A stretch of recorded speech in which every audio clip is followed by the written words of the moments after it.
नमस्कार, प्रणाम साथियों। अब डिग्री क्लासेस की इस ऑनलाइन सेशन में आपका स्वागत है। तो आज हम सॉल्व करने वाले हैं बायोलॉजी के कुछ ऐसे एमसीक्यू प्रश्न जो काफ़ी ज़्यादा चांसेस है कि यूपी कैडेट में आए। तो चलिए हम प्रश्न की ओर बढ़ते हैं। हमारा पहला प्रश्न है, जो कोश के सिद्धांत है, आधुनिक कोश के सिद्धांत किस वैज्ञानिक ने दिया था? अगर सिर्फ कोश के सिद्धांत की बात करें तो कोश के सिद्धांत किसने दिया था? तो स्लाइडर न्यूटन ने दिए थे। लेकिन अगर आधुनिक कोश के सिद्धांत की बात करें तो उसको रुडोल्फ विर्चो ने दिए थे। ठीक है, रुडोल्फ विर्चो ने दिए था। अगला प्रश्न है, रक्त में प्लाज्मा कितना परसेंट होता है? रक्त में प्लाज्मा कितना प्रतिशत होता है? तो होता है 55 से 60% होता है। ठीक है। अगला प्रश्न है, केंद्रिका की खोज किस वैज्ञानिक ने की थी? केंद्रिका की खोज किस वैज्ञानिक ने किया? तो किस वैज्ञानिक ने किया था? तो फोंटाना ने केंद्रिका की खोज की थी। अगला प्रश्न है, द्विनाम पद्धति में लिखा जाता है, जो द्विनाम पद्धति में जंतुओं का नाम लिखा जाता है किस प्रकार लिखा जाता है? पहले जगत व संघ में, या संघ व वर्ग में, या फिर वर्ग एवं वंश में, या फिर वंश एवं जात में। तो जो नाम लिखा जाता है वह वंश और जात की फॉर्म में लिखा जाता है। ठीक है, पहले वंश उसके बाद जात। जैसे हो गया होमो, जैसे होमो और सेफियन हो गया, तो इसमें हो गया होमो हो गया वंश हो गया, और सेफियंस हो गया, सेफियन जो एक जात हो जाता है। ठीक है, जैसे हो गया पेरीप्लेनेटा अमेरिकाना, जो पेरीप्लेनेटा अमेरिकाना है, पेरीप्लेनेटा जो अमेरिकाना है, इसमें जो पेरीप्लेनेटा होता है वंश हो जाता है, और अमेरिकाना जो होता है जात हो जाती है। ठीक है, इस फॉर्म में लिखा जाता है। जैसे अगर हम लिख रहे हैं केचुआ का फेरिटीमा फास्टोमा, तो इसमें जो फेरिटीमा है, जिसमें फेरिटीमा है ये वंश हो जाता है, और फास्टोमा जो है ये जात हो जाता है। ठीक है, फेरिटीमा फास्टोमा। अगला प्रश्न है, अरस्तु का जन्म हुआ, अरस्तु का जन्म कब हुआ था? तो अरस्तु का जन्म हुआ था 384 BC में, और मृत्यु कब हुआ था? इनका मृत्यु हुआ था 322 BC में। ठीक है। अगला प्रश्न है, झींगा मछली का संबंध किस संघ से है? झींगा मछली का संबंध किस संघ से है? तो यह एक आर्थ्रोपोडा कीट है। जो झींगा मछली होती है यह एक कीट है। ठीक है, यह एक कीट है। अगला प्रश्न है, कीटों में संवहन जो श्वसन होता है, जो कीटों में श्वसन होता है प्रायः किसके द्वारा होता है? जो कीटों में श्वसन होता है और किसके द्वारा होता है? तो जितने भी कीट है आर्थ्रोपोडा के अंतर्गत आते हैं उसमें जो है ट्रेकिया द्वारा श्वसन होता है। ठीक है, और जो मनुष्य हो गए ये जो है फेफड़े द्वारा, गिल्स द्वारा करते हैं, फेफड़े द्वारा करते हैं, लंग्स द्वारा करते हैं। ठीक है, और जो गिल्स होता है, गिल्स मछलियों द्वारा, मछलियाँ जो है श्वसन जो होती है वो गिल्स द्वारा करती हैं। और जो नम त्वचा हो गया ये जो है केचुआ इसके द्वारा श्वसन करता है। ठीक है। अगला प्रश्न है, स्तनियों का हृदय कितना बेसमी होता है? ठीक है, स्तनियों का हृदय कितना बेसमी होता है? तो 4 बेसमी होता है। इसमें 4 कोष होते हैं, 2 अलिंद व 2 नीले। ठीक है, 2 अलिंद व 2 नीले। अगला प्रश्न है, निम्न में प्रोटोजोआ संघ का जंतु नहीं है, प्रोटोजोआ संघ का जंतु नहीं है, इसमें से कौन सा प्रोटोजोआ संघ का जंतु नहीं है? पहला हो गया अमीबा, ये भी प्रोटोजोआ के अंतर्गत आता है। पैरामीशियम में भी प्रोटोजोआ के अंतर्गत आता है। यूग्लिना, बात करें यूग्लिना की तो यूग्लिना भी जो है प्रोटोजोआ के अंतर्गत आती है। जो बचा हाइड्रा, जो हाइड्रा है, हाइड्रा जो है प्रोटोजोआ के अंतर्गत नहीं आता, हो गया ऑप्शन सी। ठीक है, फीता क्रीम यानी कि टीनिया का प्रथम पोषक होता है, टीनिया का प्रथम पोषक मनुष्य होते हैं। ठीक है, और दूसरा पोषक सुअर होता है। अगला प्रश्न है, केंचुए की गुदा द्वार, जो गुदा द्वार होता है द्वारा निकली जो पीसी हुई महीन मृदा होती है क्या कहलाती है? जो महीन मृदा होती है उसे पूरिस कहते हैं। ठीक है, उसे पूरिस कहते हैं। अगला प्रश्न है, केंचुए में पेशिड़ी किस खंड पे पाई जाती है? जो केंचुए में पेशिड़ी होती है वो किस खंड में पाई जाती है?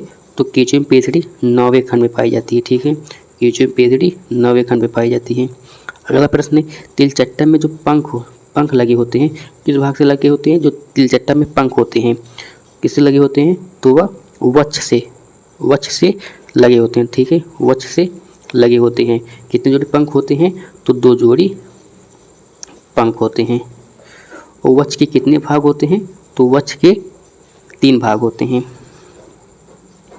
अगला प्रश्न है, खरगोश की बड़ी आंत का भाग कहलाता है। जो खरगोश की बड़ी आंत का भाग है वो क्या कहलाता है? तो वह कोलन कहलाता है। क्या कहलाता है? कोलन कहलाता है। अगला प्रश्न है, जो हेनले लूप होता है, हेनले लूप कहाँ पाया जाता है? तो यह वृक्क के मेडुला में पाया जाता है। ठीक है, वृक्क के मेडुला में पाया जाता है हेनले का लूप। अगला प्रश्न, प्रोस्टेट ग्रंथ पाई जाती है। जो प्रोस्टेट ग्रंथ होती है ये किस में पाई जाती है? तो यह केंचुए में पाई जाती है। प्रोस्टेट ग्रंथ केंचुए में पाई जाती है। अगला प्रश्न है, स्तनियों में WBC का जीवन काल कितना होता है? जीवन काल है कितना दिन का होता है? तो ये 4 से 7 दिन का होता है स्तनियों में WBC का जीवन काल। अगला प्रश्न है, कोशिका में श्वसन का स्थान है। कोशिका में श्वसन का स्थान है तो माइटोकॉन्ड्रिया में कोशिकीय श्वसन होता है। ठीक है, और इसको पावर ऑफ द सेल या फिर कोशिका का पावर हाउस कहते हैं। और जो होता है क्लोरोप्लास्ट, जो क्लोरोप्लास्ट है इसको जो है कोशिका का रसोई घर कहते हैं। ठीक है। अगला प्रश्न है, मोती संबंधित है। मोती किससे संबंधित है? आर्थ्रोपोडा, प्रोटोजोआ, मोलस्का या फिर इकोनोडर्मेटा। जो मोती है, मोती संबंधित है मोलस्का से। अगला प्रश्न है, हीमोग्लोबिन में पाया जाता है। हीमोग्लोबिन में पाया जाता है तो हीमोग्लोबिन में Fe पाया जाता है। अगला प्रश्न है, निषेचन जल के बाहर होता है। निषेचन जो है वो जल के बाहर होता है तो किसमें बाहर होता है? जो मेढक होता है इसमें निषेचन जल के बाहर होता है।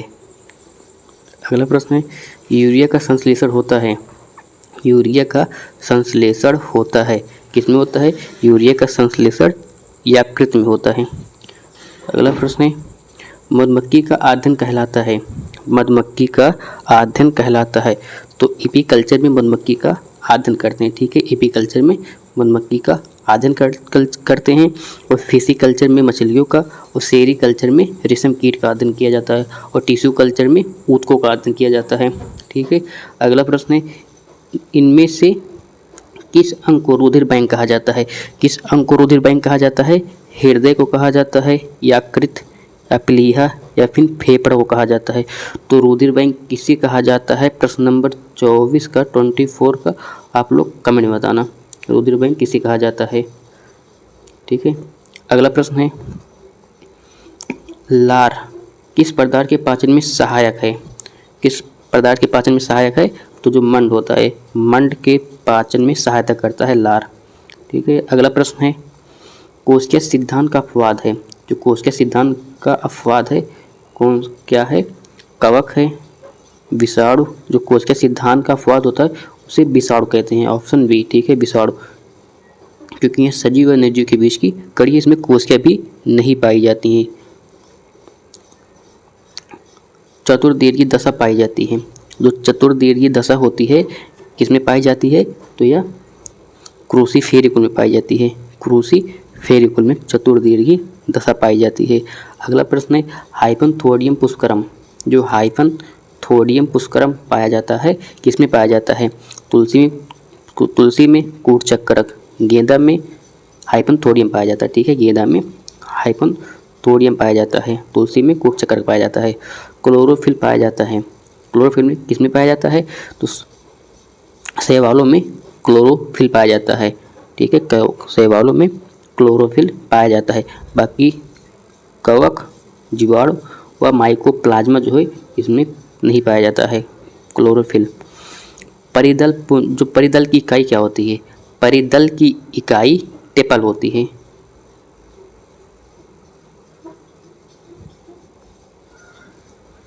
अगला प्रश्न है, पुष्प के जनन चक्र के अंतर्गत आते हैं। पुष्प के जनन चक्र के अंतर्गत आते हैं कैलिक्स आते हैं या फिर करोला या फिर गाइनोसियम, या इनमें से कोई नहीं, या फिर नॉट। तो क्या आते हैं? तो जो पुष्प के जनन चक्र के अंतर्गत आते हैं गाइनोसियम आते हैं। अगर यहाँ पर एंड्रोसियम होता तो गाइनोसियम एंड्रोसियम दोनों हो जाता यहाँ पर। तो जहाँ पर नॉट है यहाँ पर ए और बी दोनों होता। ठीक है। परिपक्व बीजांड कहलाता है। जो परिपक्व बीजांड होता है यह क्या कहलाता है? तो जो परिपक्व बीजांड होता है वह बीज कहलाता है। परिपक्व बीजांड जो है वह बीज कहलाता है। एंथोसायनिन नामक उर्वरक, जो एंथोसायनिन नामक उर्वरक है पाया जाता है, किसमें पाया जाता है? हरित लवक में पाया जाता है, अवर्णीय लवक में पाया जाता है या फिर वर्णीय लवक में पाया जाता है? तो जो एंथोसायनिन नामक उर्वरक है यह वर्णीय लवक में पाया जाता है। ठीक है, ऑप्शन सी। अगला प्रश्न है लिगामेंट का कार्य है।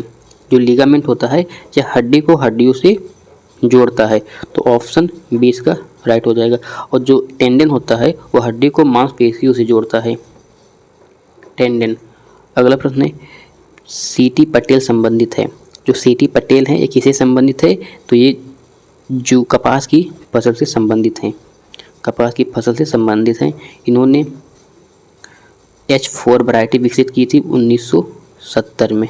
ठीक है, 1970 में वैरायटी विकसित किए थे।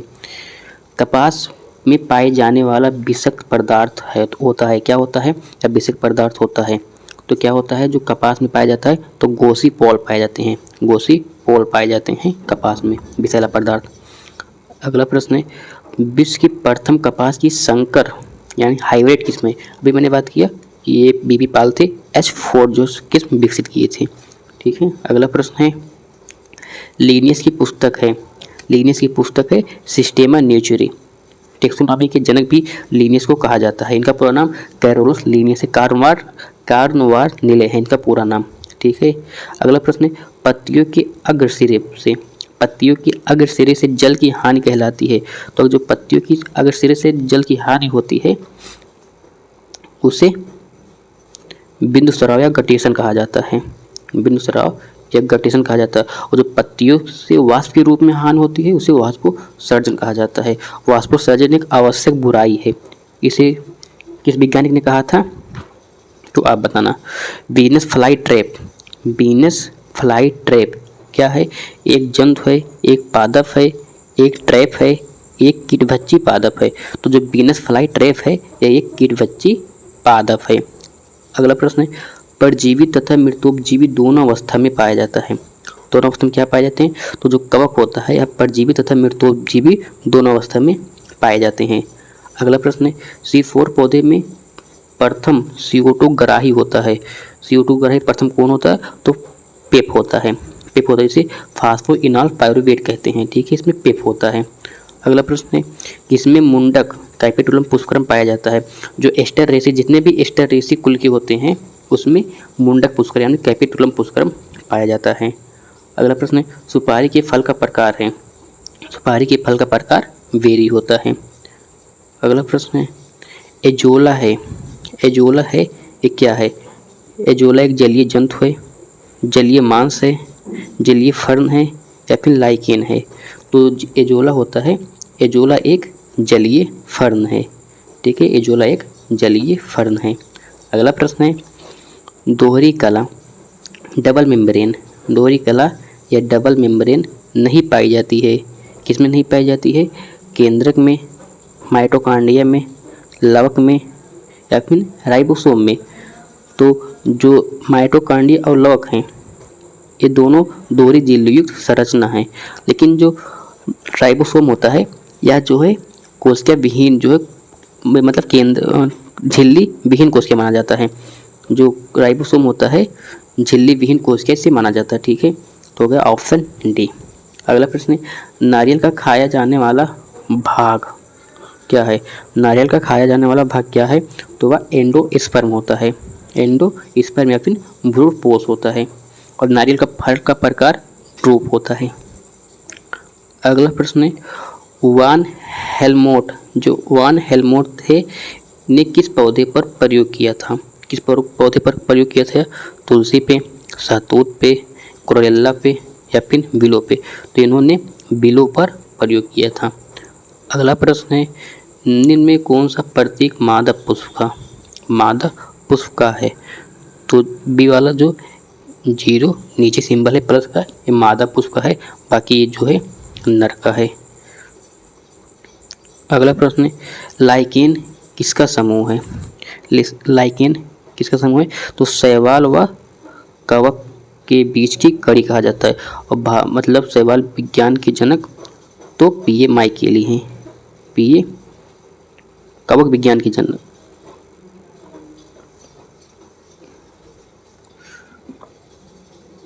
पीए माइकेली हैं। ठीक है, पीए माइकेली हैं, कवक विज्ञान के जनक पीए माइकेली हैं। अगला प्रश्न है,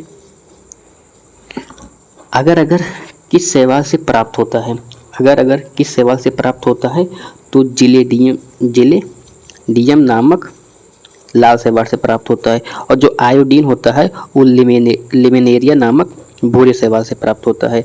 जो अगर होता है वो जिलेडियम नामक लाल शैवाल से प्राप्त होता है, और जो आयोडीन होता है वह लिमिनेरिया नामक भूरे शैवाल से प्राप्त होता है।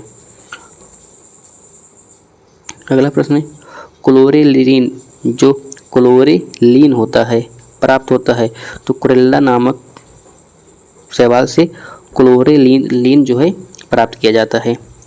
अगला प्रश्न है, विषाणु वायरस बने होते हैं तो विषाणु किसके बने होते हैं तो न्यूक्लिक अम्ल प्लस प्रोटीन के बने होते हैं। न्यूक्लिक अम्ल व प्रोटीन के बने होते हैं। कैंसर के उपचार के लिए प्रयुक्त उत्कृष्ट गैस है, क्या है? एक बार जो है यूपी में पूछा भी जा चुका है, तो क्या है? यह रेडॉन होता है। कैंसर के उपचार में इसका प्रयोग किया जाता है। अगला प्रश्न है, जो सिगरेट लाइटर होता है में कौन सी गैस प्रयुक्त होती है तो सिगरेट लाइटर में ब्यूटेन गैस का प्रयोग किया जाता है। अगला प्रश्न है, रेशा-युक्त बीज कहलाता है, जो रेशा-युक्त बीज है इसको क्या कहते हैं? इसको सीड कॉटन कहते हैं, इसको सीड कॉटन कहते हैं। अगला प्रश्न है, किस फसल के फल को गूलर कहते हैं? किस फसल के फल को गूलर कहते हैं? तो जो कपास की फसल के फल होते हैं उनको गूलर कहा जाता है। अगला प्रश्न है, कपास में बिनौले व रेशे, जो बिनौला व रेशा होता है को अलग करना कहलाता है, तो बिनौले व रेशे को अलग करना क्या कहलाता है? तो जिनिंग कहलाता है। जिनिंग भी पूछा जाता है कि जिनिंग या ओटाई किससे संबंधित है, तो ओटाई जो है कपास से संबंधित है। और जो प्राइमिंग है, प्राइमिंग और क्यूमिंग या तंबाकू से संबंधित है, यह तंबाकू से संबंधित है। अगला प्रश्न है, कपास कमेटी कब बनी? तो 1921 में कपास कमेटी बनी। ठीक है। अगला प्रश्न है, कपास के बीज पर रेशे पाए जाते हैं जिसे क्या कहते हैं? लेंट कहते हैं या फज कहते हैं? तो जो कपास के बीज के ऊपर रेशे पाए जाते हैं उन्हें लिंट व फज दोनों कहते हैं। Option C. तो आज का क्लास ही एंड करते हैं, क्योंकि अभी एक वीडियो अपलोड करना है जीएस का जिसमें 40 से 50 क्वेश्चन है जो काफ़ी ज़्यादा यूपी में बार बार रिपीटेड हो चुके हैं, वही क्वेश्चन रखे गए हैं। तो मिलते हैं इस क्लास के बाद उस क्लास में।